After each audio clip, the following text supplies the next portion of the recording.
आज की कहानी का शीर्षक है टूटे खिलौने। उसने कुर्सी का हत्था पकड़कर खुद को संभाला। ऐसा लग रहा था कि चक्कर खाकर गिर पड़ेगा। आंखों के आगे अंधेरा छा रहा था।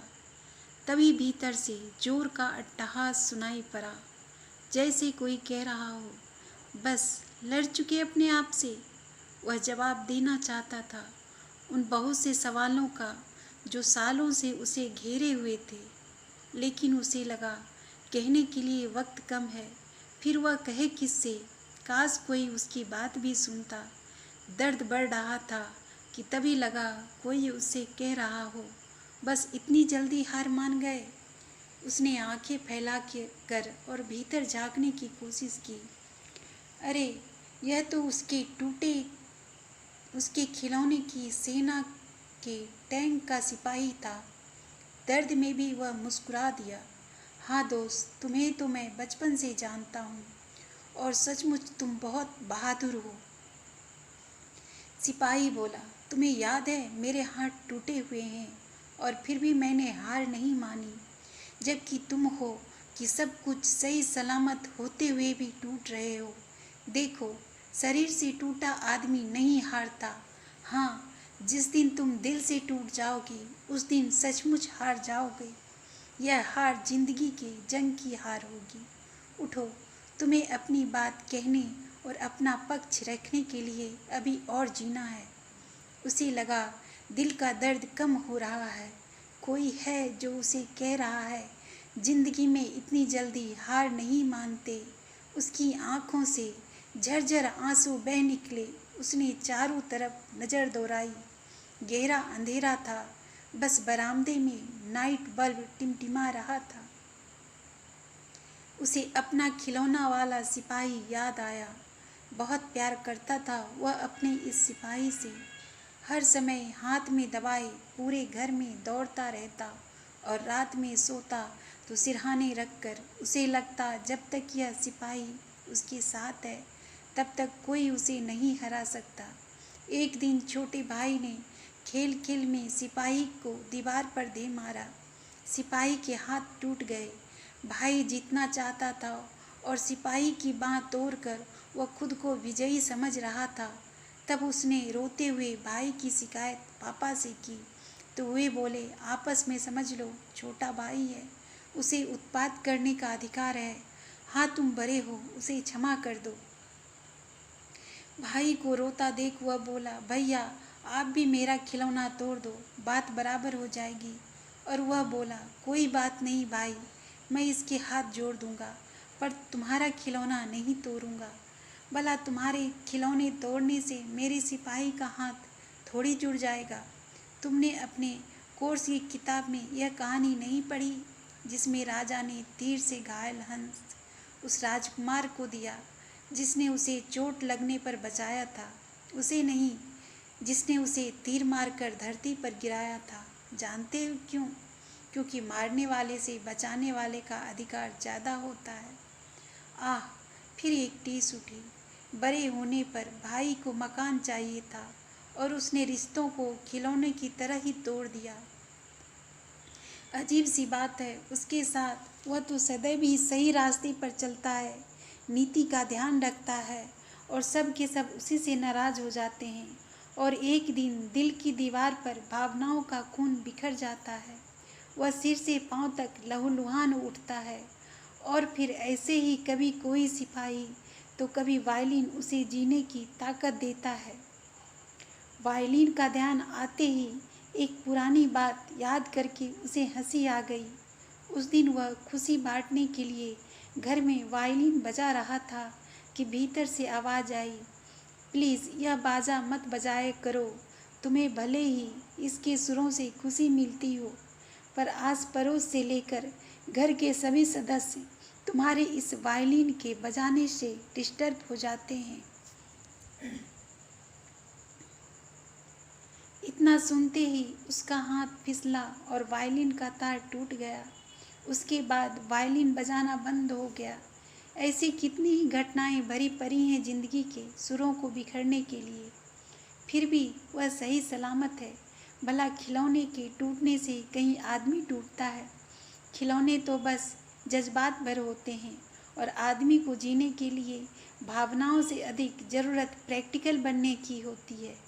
जज्बात का बिखरना भी कहीं दिखाई देता, वह तो एक अंदरूनी प्रक्रिया है। उसने फ्रिज से पानी की बोतल निकाली और ग्लास में पानी डाल पीने लगा। जैसे जैसे पानी की घूंट गले के नीचे उतरती उसे लगता तबीयत बेहतर हो रही है। यह क्या है, कौन है जो उसे अकेले में तंग करता है? उसके अपने ही विचार तो उसे मत डालते हैं। उसे लगा इस बार उसे शतरंज के मोहरे चुनौती दे रहे हैं। जिंदगी इतनी सरल होती तो आज 60 पार करने के बाद सभी जिम्मेदारियों को पूरा कर वह इतना बेचैन न होता। उसे लगा चौसर पर बिछा काला बादशाह हंस रहा है। देखो तुम्हें सफ़ेद मोहरे से खेल रहे हैं। अपने ही लोगों को मात देनी है। तुम्हें अपने पैदल लड़ाने हैं, घोड़े और ऊँट कटाने हैं और हर हाल में मुझे बचाना है। वह चौंका। यह खिलौने का बादशाह उसके दिल में बैठकर कैसा किरदार निभा रहा है। नहीं, असली ज़िंदगी में कोई शतरंज की बिसात नहीं है जिस पर रिश्ते पर दांव लगा दिए जाएं। वह क्यों अहंकार के बादशाह को बचाने के लिए अपने हाथी घोड़े बलिदान कर देता है? इससे पहले कि वह कुछ और सोचता, भावनात्मक दौरा आगे बढ़ता, तभी फ़ोन की घंटी बज उठी। इतनी रात गए, कौन फ़ोन कर रहा है? उसका दिल धड़कने लगा। कहीं यह भी कोई भ्रम न हो, अपने आप से बातचीत का ही हिस्सा। मगर नहीं, फ़ोन की घंटी लगातार बज रही थी और उसके जगे होने का एहसास करा रही थी। वह उठा, उसने रिसीवर उठाया और धीरे से बोला, हेलो। उधर से आवाज़ आई, हेलो पापा, आप सो तो नहीं रहे थे? हैप्पी बर्थडे पापा। कौन? कौन बेटा? अरूप तुम? उसकी आंखों से झरझर आंसू बह निकले।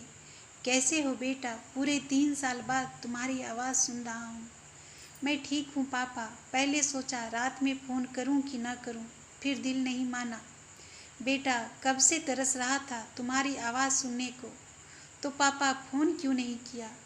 बेटा, तुमने भी तो फ़ोन नहीं किया मुझे। ओ पापा, आप मुझसे नाराज़ थे और मैं डर रहा था। बेटा, मैं नाराज़ था तो क्या तुम माफ़ी मांग लेते या मुझे मना लेते? पापा, मैं आपको बचपन से जानता हूँ, आप अपनी जगह सही होते हैं। बेटा, जब मैं सही हूँ तो तुम मेरी बात मान क्यों नहीं लेते? अरूप बोला। पापा, बस यही डर तो सबको आपसे बात करने से रोक देता है। पापा, आप इतनी जिद्दी क्यों हैं? अरूप को लगा उधर से रोने की आवाज़ आ रही है। बेटा, मैं क्या करूं? अब इस उम्र में खुद को बदल नहीं सकता। मैं सही हूं, इतना तो जानता हूं। पर आज पता लगा कि मैं जिद्दी भी हूं। जिद्दी हूं तभी तो अकेला हूं। तभी अरूप बोला, पापा प्लीज़ आप रोइए मत। आप तो बहुत मजबूत हैं और मैं आज आपका दिल नहीं दुखाना चाहता। आई एम सॉरी पापा। लीजिए, मम्मी से बात करिए। हेलो शेखर। ओ शेखर, मेरी भी सुनोगे कि बस अकेले ही रोते रहोगे? हाँ बोलो। तुम्हारी बात नहीं सुनूंगा तो किसकी सुनूंगा? शेखर, मैंने बहू देखी है, बहुत सुंदर और सुशील है। देखो, अरूप तुम्हारा बेटा है और उसका अपनी ज़िंदगी के बारे में फैसला लेने का कुछ हक तो बनता है। बात उसकी पसंद की नहीं। तुम तो जानती हो कि मैं उसे कितना प्यार करता हूँ। क्या वह मेरी एक बात नहीं मान सकता था? भारतीय रीति से किसी हिंदुस्तानी लड़की से शादी कर लेता। अपने देश में क्या लड़कियों की कमी है? शेखर, एक बार बहू को देख तो लो। मेरा तो दिल जीत लिया है उसने। सुनो, अरूप का इंडिया आने का मन कर रहा है और बहू भी आना चाहती है। उसके पापा अमेरिकन हैं पर उसकी माँ केरल की है और पूरे भारतीय संस्कार वाली। उसके मामा भारत में रहते हैं और दोनों पूरे रीति रिवाज से शादी करना चाहते हैं। उसे कुछ अच्छा महसूस हुआ। ठीक है, जैसा तुम लोग चाहो। अरूप बोला, पापा प्लीज़ मुझे माफ़ कर दो। शेखर बोला, बेटा, मुझसे अलग होकर तुम देश से दूर हो, दिल से नहीं। पापा, मैं आ रहा हूँ। अरूप को लगा अब पापा कुछ बोलने की स्थिति में नहीं है। वह धीरे से बोला, पापा अपना ख्याल रखना। उसके शरीर की तनी हुई नसें ढीली पड़ चुकी थी। और अपने आप से वार्तालाप का स्वर कुछ स्पष्ट हो रहा था। इस समय उसे अपना वायलिन बेतरह याद आ रहा था। उसने अलमारी के ऊपर नज़र डाली, वायलिन वहीं था, कुछ धूल जम गई थी। उसने हिम्मत कर उसे उठा लिया। एक टूटा हुआ तार जैसे कुछ कह रहा हो। उसने बेस से तार ढीला किया और टूटे तार को जोड़ जैसे ही हाथ फेरा, वायलिन से सुर फूट पड़े। उसका चेहरा मुस्कुरा उठा। 1 2 3 और वह धीरे धीरे वायलिन के सुर साधने लगा। चेहरे से तनाव के बादल छंट रहे थे। इससे पहले कि वह उन सुरों में खो जाता, फोन फिर बज उठा। इस बार वह शांत था, कोई बेचैनी नहीं और न ही रात का एहसास। उसने आराम से फोन उठाया। आज उसका बर्थडे है और जरूर यह भी किसी बहुत अपने की ही आवाज़ थी। भैया, जन्मदिन की बधाई। कैसे हो सुधीर? बड़े सालों बाद तुम्हें भैया याद आए। भैया, मैं क्या करूं? अपनी गलती का जितना एहसास होता उतने ही मैं संकोच के मारे तुमसे बात नहीं कर पाता। क्या सुधीर, कहीं अपनों से बात करने भी संकोच होता है? आज 5 साल बाद बात भी कर रहा है तो बड़े भाई को रुलाने के लिए। भैया, मुझे घर पर कब्जा करके कुछ भी हासिल नहीं हुआ। मैंने थोड़े से ज़मीन के लिए जीते जागते अपने लोगों को खो दिया।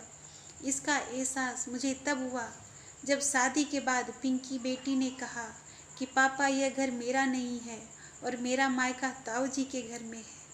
मैं इस घर में तभी कदम रखूंगी जब आप ताऊ जी को यहाँ लेकर आओगे। भैया, मुझे यह घर काटने को दौड़ता है। सच है भैया, ईंट और गारे से तो मकान बनता है, घर तो घर वालों से बनता है। भैया, आप यहाँ आ जाओ, फिर मुझे अपने पास बुला लो। रहना ही तो है, कहीं भी रह लूँगा। दीवारें हमारे जाने के बाद भी यहीं खड़ी रहेंगी। हाँ, दिल के बीच की दीवारें गिर गई तो जीवन जीना आसान हो जाएगा। वह लगातार बोलता ही जा रहा था। भैया, तुम्हें याद है जब हम बालू के टीले में घरौंदा बनाते थे तो एक तरफ से तुम अपना दरवाज़ा बनाते और दूसरी तरफ से मैं अपना, और फिर जब हम अपने अपने दरवाजे में हाथ डालते तो हमारे हाथ उस घरौंदे में एक दूसरे को पकड़ लेते और हम कहते, हमारे दरवाजे अलग हो सकते हैं पर घर नहीं। सुधीर, अब तू भी मुझे रुलाएगा क्या? अभी अरू का फोन आया था, वह आ रहा है। क्या कह रहे हो भैया? अरू आ रहा है? मेरी तो आंखें ही तरस गई थी उसे देखने को। हाँ सुधीर, अरू आ रहा है और बहू भी पसंद कर ली है उसने। उसकी शादी यहीं करनी है, बड़ी धूमधाम से। और सुनो, पिंकी बेटी को मेरे पास भेज देना, कह देना तुम्हारे ताऊ जी और मुझ में कोई मतभेद नहीं है। अब बचे ही कितने दिन हैं हमारी ज़िंदगी के जो गिले शिकवे लेकर ऊपर जाएं। ऐसा मत कहो भैया, भगवान तुम्हें लंबी उम्र दे। सुधीर, देर मत करना, कल सुबह ही आ जाओ। सारी तैयारी तुम्हें ही करनी है। इस बार शेखर को लगा कि सुधीर रो रहा है। क्या हुआ सुधीर, तू रो क्यों रहा है? भैया, यह सोचकर कि तुम्हें कितना गलत समझ बैठा। मुझे पता होता कि तुम इतनी आसानी से मुझे माफ़ कर दोगे तो भला मैं माफ़ी मांगने में इतने साल क्यों लगाता। सुधीर, इतनी उम्र बीत जाने पर भी अपने भाई को नहीं समझ पाए। जब तुम भी आरोप की तरह यह मत कह देना कि भैया तुम जिद्दी हो। दोनों भाई हंस पड़े। और सुनो सुधीर, कल आना हो तो हीरा हलवाई की बालूशाही ज़रूर लाना। मुद्दत हो गई मुझे ऐसी बालूशाही खाए। इसके बाद अगर फ़ोन हाथ में रहता भी तो बात नहीं हो पाती। फ़ोन रखते ही शेखर को लगा कहीं ऐसा ना हो कि खुशी से हार्ट फेल हो जाए। वह सोचने लगा, जब मिट्टी के टूटे और बेजान खिलौने फिर से जुड़ सकते हैं तो हमारे टूटे रिश्ते, जिनमें एक दूसरे की भावनाओं को समझने की ताकत है, वे दोबारा क्यों नहीं जुड़ सकते। सचमुच उसे लगा, टूटे रिश्तों को जोड़कर वह जिंदगी की जंग जीत गया है।